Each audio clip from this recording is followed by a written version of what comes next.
রেস্টুরেন্টগুলো খোঁজে, কারণ মুসলিম, তার হালাল খাইতে হবে। তো সে ওয়াইন খায় না, পর্ক খায় না, কারণ ইসলামে এটা হারাম। আবার অনেক হিন্দু কর্মচারী, সে আবার গরুর গোশত খায় না, কারণ কি তার ধর্মে ওইটা হারাম। কিন্তু এই মুসলিম কর্মচারী, হিন্দু কর্মচারী দুইজনের নির্বিশেষে মাশাআল্লাহ ঘুষ খায়। এরকম হয় না? দেখেন, মুসলিম ওয়াইন খায় না, পর্ক খায় না, তার ধর্মে হারাম। আমার হিন্দু ভাই গরুর গোশত খায় না, এটা তার ধর্মে হারাম। কিন্তু ঘুষ আবার দুই ধর্মে হালাল নাকি? আপনারা জেনে থাকবেন যে আমি নিজেও প্রায় 5 বছর দেশের বাইরে ছিলাম। মালয়েশিয়াতে থেকে থেকে ভাবতাম যে দেশে কি আমি 29 সালে ঢুকতে পারবো না 41 সালে ঢুকতে পারবো। তো আল্লাহ তাআলার প্ল্যান যে ভিন্ন, সেটা তো আমাদের জানা ছিল না। খুত্তাতুল্লাহি আ'যামু মিন খুত্তাতিনা, আমাদের প্ল্যানের চেয়ে আল্লাহর প্ল্যান অনেক বড়। আমরা এতটুকু দেখি, কিন্তু আল্লাহ হয়তো আরো অনেক দূর আমাদের জন্য প্রশস্ত করে রেখেছেন, আলহামদুলিল্লাহ। তো এই 5 আগস্টের গণ অভ্যুত্থান বা বিপ্লব পরবর্তী বাংলাদেশের এই চমৎকার পরিবেশে আমরা যে একত্রিত হতে পেরেছি, সুন্দর সুন্দর কনফারেন্স সেমিনারের মধ্য দিয়ে আমরা আমাদের আইডিয়াগুলো শেয়ার করতে পারছি, এটা আমাদের জন্য অনেক বড় নেমা, আল্লাহর পক্ষ থেকে রাহমা। তো আমরা যেন এটাকে পজিটিভলি কাজে লাগাই এবং এই যে ইসলামের বিউটি, এটা যেন আমরা আমাদের ভাই বোনদের কাছে তুলে ধরতে পারি। আপনারা নিশ্চয় জানেন যে অনেকে ইসলামের বিরোধিতা করে, ইসলামকে অপছন্দ করে এজন্য না, ইসলামের ব্যাপারে তার ইনডেপথ নলেজ না থাকার কারণে। এখানে আমাদেরও দায় কম না, আমাদের প্রপার প্রেজেন্টেশনের অভাবে আমরা সুন্দরভাবে ইসলামকে তাদের কাছে হয়তো উপস্থাপন করতে পারিনি, ফলে তারা ইসলামের বিরোধিতা করে। তো আমাদের প্রাইম ডিউটি হচ্ছে আমরা নিজেরা ইসলামকে অনুশীলন করব এবং ইসলামের সৌন্দর্যকে, দ্য বিউটি অফ ইসলামকে আমরা অন্যের সামনে তুলে ধরব। এটা হচ্ছে আমাদের দায়িত্ব। আপনারা খুব চমৎকার সেমিনারের একটা টপিক নির্ধারণ করেছেন যে আধুনিক যুগে ইসলামিক লাইফস্টাইল। শুরুতে আমি ইসলামিক লাইফস্টাইল বলতে আসলে কি বোঝায়, এই আইডিয়াটাকে, কনসেপ্টটাকে ক্লিয়ার করে আমি আমার মূল আলোচনায় যাব ইনশাআল্লাহ বিইذনিল্লাহ। খুব সহজে যদি বলি, ইসলামিক লাইফস্টাইল হচ্ছে যে লাইফস্টাইল কোরআন সুন্নাহ থেকে উৎসারিত এবং যে লাইফস্টাইল হচ্ছে এন্ডোর্সড বাই ইসলাম, যে লাইফস্টাইল আমাদের প্রিয় নবী মুহাম্মদ রাসূলুল্লাহ সাল্লাল্লাহু আলাইহি ওয়া আলিহি ওয়াসাল্লাম তিনি নিজে লিড করে দেখিয়েছেন আমাদেরকে, এটাই হচ্ছে ইসলামিক লাইফস্টাইল। আই রিপিট, যে লাইফস্টাইল কোরআন সুন্নাহ থেকে উৎসারিত, যেই লাইফস্টাইলকে ইসলাম এন্ডোর্সড করে এবং যে লাইফস্টাইল আল্লাহ রাসূল সাল্লাল্লাহু আলাইহি ওয়া আলিহি ওয়াসাল্লাম আমাদেরকে তিনি লিড করে দেখিয়েছেন, এটা একটা কমপ্লিট প্যাকেজ, একটা হোলিস্টিক প্রজেক্ট। এখানে কাটছাট করার সুযোগ নেই, মানে পিক এন্ড চুজ করার সুযোগ নেই। আমার পুরো জীবনটাকেই ইসলামে অনুশাসন দিয়ে যদি আমরা পরিচালিত করি, ইসলামের ছাঁচে যদি সাজাই, সেটা হবে ইসলামিক লাইফস্টাইল। এখানে পিক এন্ড চুজের কোনো সুযোগ নাই। মানে মুসলিম হইলে পার্ট টাইম মুসলিম হওয়া যায় না, ফুল টাইম মুসলিম হইতে হয়। মানে জীবনের প্রতিটা অঙ্গনে ইসলামকে আমাদের প্র্যাকটিস করতে হবে, কারণ আমরা জানি ইসলাম মানে হচ্ছে complete submission to the order of আল্লাহ, টু দ্য উইশ অফ আল্লাহ। কোনো যদি, কিন্তু, তবে ছাড়া আল্লাহর আদেশের সামনে নিজেকে উজাড় করে দেওয়ার নাম হচ্ছে ইসলাম। আই রিপিট, আমি আবারও বলছি, কোনো যদি, কিন্তু, তবে ছাড়া আল্লাহর অর্ডারের সামনে নিজেকে সঁপে দেওয়ার নাম কি? ইসলাম। সবাই বলুন তো, আল্লাহর আদেশের সামনে কোনো যদি, কিন্তু, তবে ছাড়া নিজেকে সাবমিট করা, এই সাবমিসিভ অ্যাটিটিউডের নাম কি? সবাই বলুন তো। তাহলে আপনি পিক এন্ড চুজ করতে পারবেন না যে এটা আমার ভাল লাগে, এটা আমার সাথে যায়, সো আমি এটা নিলাম, এটা আমার সাথে যায় না, সো এটা থেকে আমি দূরে থাকলাম, তাইলে এটা ইসলামিক লাইফস্টাইল হলো না। এই কনসেপ্টটা কি ক্লিয়ার সবার কাছে? এটা একটা total package, it's a total project, it's a holistic programme. আপনি আপনার সুবিধা মতো এখানে কাটছাট করতে পারবেন না, নিলে পুরোটাই নিতে হবে। তো আমরা অনেকে আবার কাটছাট করি নিজের মন মতো, তাদেরকে উদ্দেশ্য করে আল্লাহ তাআলা বলছেন, আফাতুমিনুনা বিবা'দিল কিতাবি ওয়া তাকফুরুনা বিবা'দ, তোমরা কি আল্লাহর কিতাবের কিছু অংশ মানো আর কিছু অংশ তোমরা অস্বীকার করো? এটা তোমাদের পলিসি? জেনে রেখো, ওয়ার্নিং দিচ্ছেন যে তোমাদের পলিসি যদি এইটা হয়, তাহলে এই দুনিয়াতে আছে তোমাদের জন্য লাঞ্ছনা, আর আখিরাতে তোমাদেরকে শাস্তির মুখোমুখি হতে হবে। তাহলে কাটছাট করার সুযোগ নেই।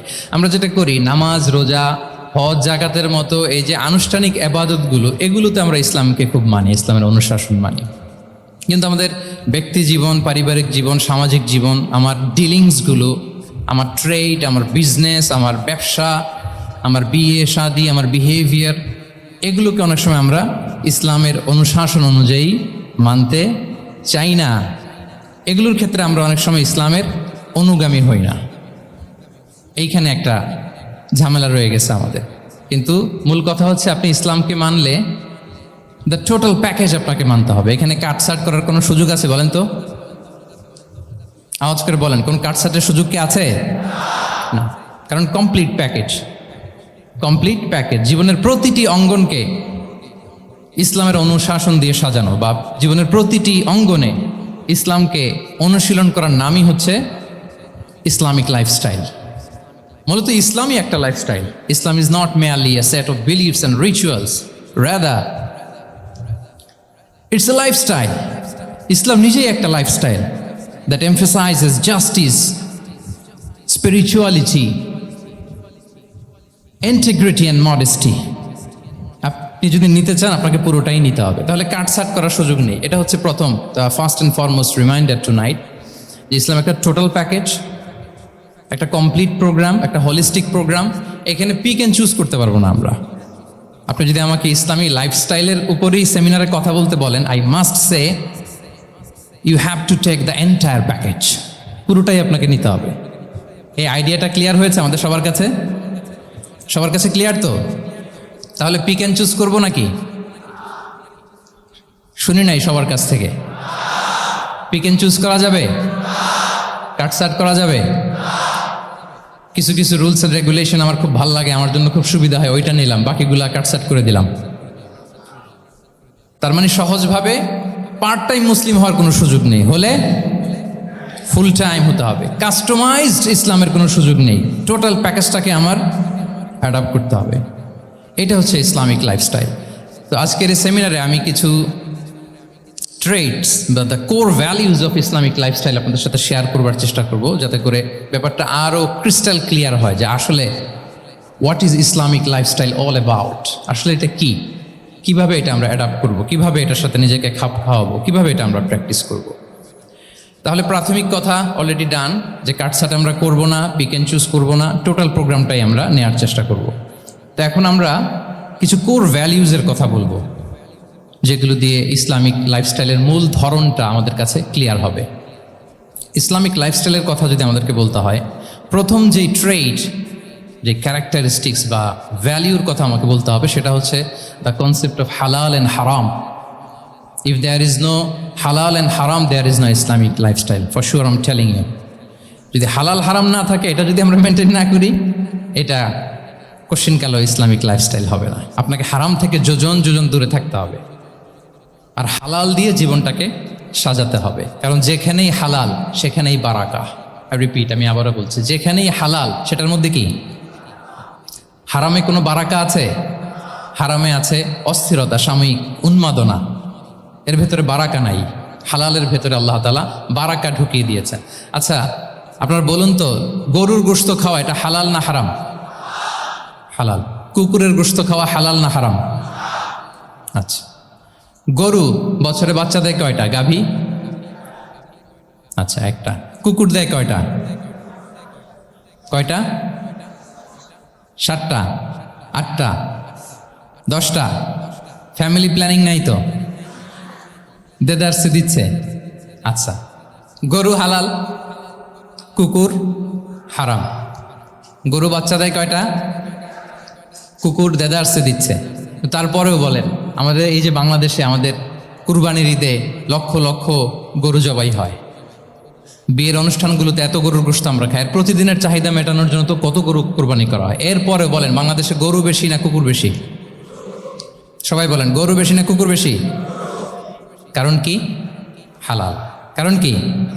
এই হালালে বরকত ঢুকিয়ে দিয়েছে কে? তাহলে if there is no concept of হালাল অ্যান্ড হারাম, there is no Islamic lifestyle. প্রথম core value of Islamic lifestyle হচ্ছে আপনাকে হালাল দিয়ে আপনার জীবনকে সাজাতে হবে। লা ইয়াদখুলুল জান্নাতা জাসাদুন গুযিয়া বিল হারাম। হারাম খেয়ে বর্ধিষ্ণু যে দেহ, সে দেহ আল্লাহর জান্নাতে প্রবেশ করবে না। মানে whatever you consume, it should be halal. এটা হালাল হইতে হবে। শুধু যেটা আপনি খাচ্ছেন এটাই না, কুলু মিম্মা ফিল আরদি হালালান তাইয়্যিবা, আল্লাহ তাআলা বলেছেন যেটা কনজিউম করবো হালাল হবে। হালাল হতে হবে। তো এটা শুধু এত ন্যারো কনসেপ্ট না, আপনার জীবনের সবটাই হালাল হতে হবে। ইউর ফুড শুড বি হালাল, ইউর ড্রিঙ্ক শুড বি হালাল, ইউর ইনকাম শুড বি হালাল, ইউর ফ্যাশন শুড বি হালাল, ইউর এন্টারটেইনমেন্ট শুড বি হালাল, সব কিছু হালাল হইতে হবে। আমরা অনেকে যে ভুলটা করি, আমরা খাওয়ার ক্ষেত্রে শুধু হালাল খুঁজি, এরকম অনেকে করে, কিন্তু অন্যান্য ক্ষেত্রে হালাল হারামের বাজ বিছান নাই। আমি একটা উদাহরণ প্রায়ই দেই, দেখবেন যে আমাদের বাংলাদেশের সরকারি অফিসগুলোতে তো ঘুষ চলে নাকি? আল্লাহ ঘুষ থেকে এই জাতিকে তুমি হেফাজত করো। আচ্ছা, দেখবেন যে আমাদের বিভিন্ন সরকারি অফিসগুলোর মুসলিম কর্মকর্তারা তারা ওয়াইন খায় না। আমি দেখেছি থাইল্যান্ডে গিয়েছে, চায়না গিয়েছে অফিসের কাজে, ওখানে হালাল রেস্টুরেন্টগুলো খোঁজে, কারণ মুসলিম, তার হালাল খাইতে হবে। তো সে ওয়াইন খায় না, পর্ক খায় না, কারণ ইসলামে এটা হারাম। আবার অনেক হিন্দু কর্মচারী, সে আবার গরুর গোশত খায় না, কারণ কি তার ধর্মে ওইটা হারাম। কিন্তু এই মুসলিম কর্মচারী, হিন্দু কর্মচারী দুইজনের নির্বিশেষে মাশাআল্লাহ ঘুষ খায়। এরকম হয় না? দেখেন, মুসলিম ওয়াইন খায় না, পর্ক খায় না, তার ধর্মে হারাম। আমার হিন্দু ভাই গরুর গোশ খায় না, এটা তার ধর্মে হারাম। কিন্তু ঘুষ আবার দুই ধর্মে হালাল নাকি? হ্যাঁ, হালাল না। তার মানে ওই যে pick and choose, you got the point, right? Pick and choose করেছে যে আমার ধর্মের এই এই নিয়ম আমি মানব, কারণ এটা আমার জন্য খুব ফ্লেক্সিবল, এটা খুব ভালো লাগে। কিন্তু যেটা কঠিন হয়ে যাচ্ছে, যেটা তার বিরুদ্ধে দাঁড়াচ্ছে, ওইটা সে মানে না। তাহলে পিক এন্ড চুজ করার কোনো সুযোগ, আমরা আমাদের গোটা জীবনকে হালাল দিয়ে সাজাইতে হবে, তাহলে your lifestyle will be Islam.